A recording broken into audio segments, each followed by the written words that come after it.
Hello students, welcome to my YouTube channel Home Education. Today I am going to give detailed Hindi summary of Last Spring written by Anish Jung from Flamingo book class 12th CBSE board. So are you ready? Listen this summary very carefully and attentively. तो students, इस summary को सुनते हुए आप मेरे channel home education को subscribe कर लें ताकि आपको क्लास 9 से लेकर क्लास 12 सीबीएसई बोर्ड के अधिकांश ग्रामर और लिटरेचर के वीडियो प्राप्त होते रहें।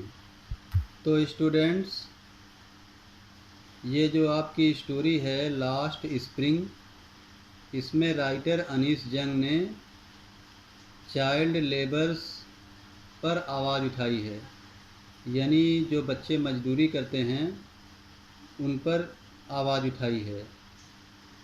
उसके विरोध में इन्होंने यह कहानी लिखी है। राइटर अनीश जंग को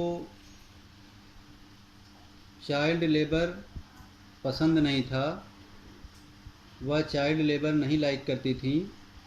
वह चाहती थी कि बच्चे शिक्षित हों, बच्चे एजुकेटेड हों और उनका शोषण न हो, क्योंकि चाइल्ड लेबर में बच्चों का शोषण होता है। बचपन की ज़िंदगी एक बसंत वाली ज़िंदगी होती है, लेकिन अगर बचपन में कोई बच्चा काम करने लगता है तो समझ लो उसका बसंत हो जाता है। इसीलिए तो इस कहानी की टाइटल लास्ट स्प्रिंग है।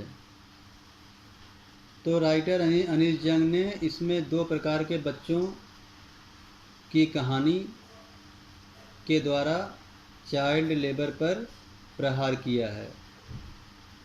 एक कहानी साहिब आलम की है जो कि कूड़ा बीनने वाला बच्चा है, और दूसरी कहानी मुकेश की है जो कि चूड़ी बनाने वाली परिवार से बिलोंग करता है। मुकेश फिरोजाबाद से बिलोंग करता है। अब मैं आपको दोनों बच्चों की अलग अलग कहानी बताता हूँ। एक बार जब ढाका में बहुत भयानक तूफ़ान बारिश के कारण लोगों के घर बह गए, अधिकांश गरीब लोगों के झोपड़ी बह गई, उनके घर बह गए और वो बर्बाद हो गए। तो ये ढाका के अधिकांश लोग बड़े बड़े शहरों में पलायन करने लगे। इसमें से अधिकतर लोग दिल्ली के सीमापुरी नामक स्थान पर आकर के डेरा डाल लिए। वहाँ पर एक मलिन बस्ती बना लिए, स्लम बना लिए। ये लोग टेंट के घरों में, छप्पर में रहते थे। इनके घरों के आसपास कूड़ों के ढेर लगे होते थे। ये कूड़ा बीनते थे, दिन भर कूड़ा बीनते थे। इनके घर के बड़े लोग भी कूड़ा बीनते थे, बच्चे लोग भी कूड़ा बीनते थे। बड़े लोगों के लिए कूड़ा बीनना एक व्यवसाय था, जबकि बच्चों के लिए कूड़ा बीनना कूड़े में सोने या चांदी के सिक्के तलाश करना था, या फिर कोई महत्वपूर्ण वस्तु को तलाश करना था। कूड़ा बीनने वाले ये लोग बहुत गरीब थे। इनके पास कोई भी आइडेंटिटी कार्ड नहीं था, इनके पास राशन कार्ड तक भी नहीं था, और इनके बच्चे अपने कंधे पर प्लास्टिक के बैग लेकर के दिन भर घूमते रहते थे, नंगे पैर घूमते रहते थे। इन्हीं बच्चों में से एक बच्चा साहिब आलम है जो दिन भर कूड़ा बीनता रहता है, बच्चों की टोली के साथ कूड़ा बीनता रहता है। कभी कभी ये राइटर के घर के आसपास से गुजरता है। राइटर उसको देखती हैं, उनको उसके ऊपर दया आती है, क्योंकि ये बच्चा छोटा है, इसकी स्कूल जाने की उम्र है, इसके जैसे सारे बच्चे कूड़ा बीन रहे हैं। राइटर को बहुत दुख है, वो चाइल्ड लेबर के खिलाफ हैं और वो चाहती हैं कि जो सरकार चाइल्ड लेबर के खिलाफ कदम उठा रही है वो कदम और भी मजबूत हो, क्योंकि उसका सही से अनुपालन नहीं हो पा रहा है। अभी भी बच्चे काम कर रहे हैं। इन बच्चों के पास न जूते हैं, न चप्पल हैं, न ढंग के कपड़े हैं और दिन भर इधर उधर भटका करते हैं। तो ये था कूड़ा बीनने वाले बच्चों की कहानी। राइटर कहती हैं कि साहिब आलम का नाम का जो अर्थ होता है उसका मतलब होता है पूरी दुनिया का मालिक, लेकिन राइटर उसे देखती हैं इतनी दीनहीन दशा में तो उन्हें हंसी भी आती है और उन्हें बहुत ही कष्ट भी होता है। वो चाहती हैं कि ये बच्चों का जीवन उभर जाए, ये बच्चे स्कूल जाएं, ये बच्चे खुश रहें और अपना बचपन, जिसे बसंत कहते हैं, जो खोया हुआ है, ये उसे वापस पा जाएं। फिर राइटर दूसरे बच्चे की चर्चा करती हैं। दूसरे बच्चे का नाम है मुकेश। ये बच्चा फिरोजाबाद का है। ये बच्चा चूड़ी बनाने वाली जो परिवार है उस परिवार से बिलोंग करता है। इसके माता पिता, दादा दादी सभी लोग चूड़ी बनाने वाले कारोबार में हैं। ये लोग चूड़ी बनाते हैं।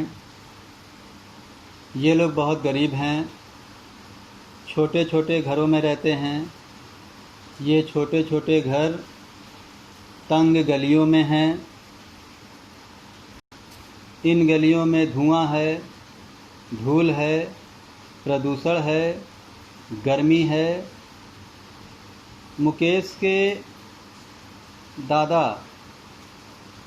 और मुकेश के पिताजी चूड़ी बनाते हुए इन लोगों ने अपनी आँखों की रोशनी खो दिया, क्योंकि चूड़ी बनाते समय ये लोग भट्टी के बहुत ही करीब बैठते हैं, जिससे इन लोगों की आई साइट खराब हो गई है। मुकेश जैसे बहुत से बच्चे जवान होने से पहले ही अपनी आँखों की ज्योति खो देते हैं। ये दिन रात मेहनत करके चूड़ियाँ तो बनाते हैं। चूड़ियाँ भारत में बहुत पवित्र मानी जाती हैं। चूड़ियाँ दुल्हनें पहनती हैं, ये सुहाग का प्रतीक होती हैं। लेकिन इन चूड़ियों की सही कीमत चूड़ियों को बनाने वाले को नहीं मिल पाती। कारण क्या है? नेताओं, पुलिस और बिचौलिया बिजनेसमैन उन्हें अच्छा प्रॉफिट कमाने से रोक देते हैं और सारा प्रॉफिट ये बिचौलिए उड़ा देते हैं। और इनकी ज़िंदगी तो अच्छी है, लेकिन चूड़ी बनाने वाले मज़दूरों की ज़िंदगी खस्ता हाल है। ये गरीब हैं, इनके पास खाने को भी नहीं है ढंग का, अच्छे कपड़े भी नहीं हैं, अच्छे घर भी नहीं हैं, प्रदूषण में रहते हैं, गर्मी में रहते हैं और तंग गलियों में रहते हैं। इनका जीवन बहुत ही निम्न है। इन घर की औरतें ये मान चुकी हैं कि शायद यही इनका भाग्य है। लेकिन मुकेश, जो कि चूड़ी बनाने वाले परिवार से बिलोंग करता है, वो अपने आप को बदलना चाहता है। उसकी बात राइटर अनीस जंग से होती है।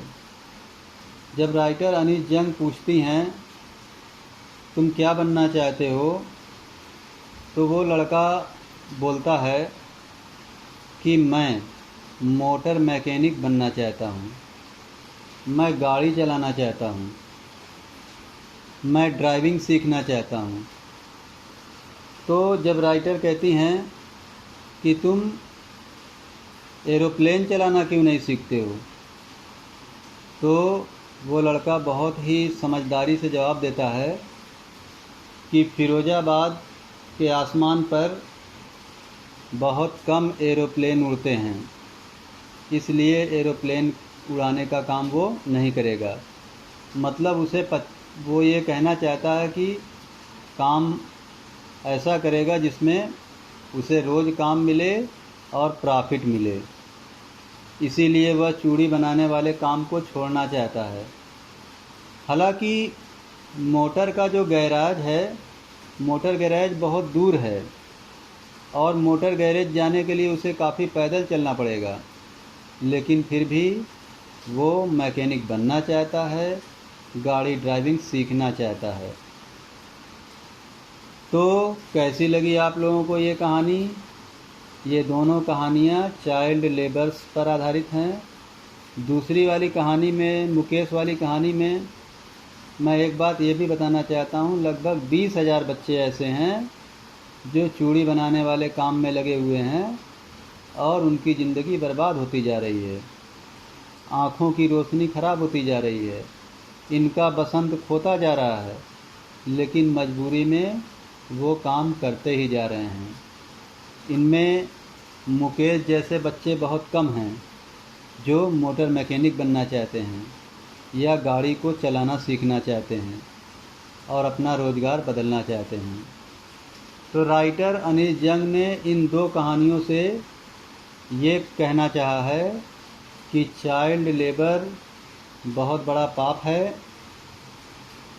इसे एक बड़ा व्यापक अभियान चला करके रोकना होगा। सरकार द्वारा जो कदम उठाए जाते हैं उस कदम को मजबूती के साथ कंधे से कंधा मिलाकर रोकना होगा, तभी जा कर के चाइल्ड लेबर बंद हो पाएगा। तो स्टूडेंट्स, कैसी लगी कहानी? इसे आप शेयर करिएगा, इस पर आप कमेंट करिएगा और मेरे चैनल होम एजुकेशन को सब्सक्राइब कर लीजिएगा। ओके, थैंक यू, जय हिंद।